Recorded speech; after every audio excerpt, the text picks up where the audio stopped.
Now that we've done our hip to wall stretch, one strengthening activity that I often like to supplement along with it, I'm going to show you here, it's a plank variation. Very similar to how we would set up for a traditional side plank, but this time we're going to want something of at least a few inches height that we can put our feet up on. Putting our feet up and on a platform of a little bit higher height will allow us to side bend a little bit more and strengthen through a greater range of motion as we lift our hips up as high as possible and then lower them down all the way to the floor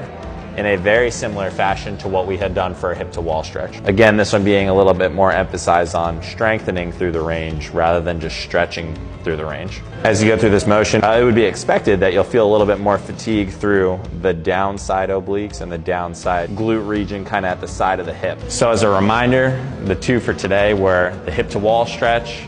and this modified side plank variation where we're going to keep the feet a little bit elevated. Great for anyone that's experiencing maybe some side or low back tightness or any of our rotational athletes.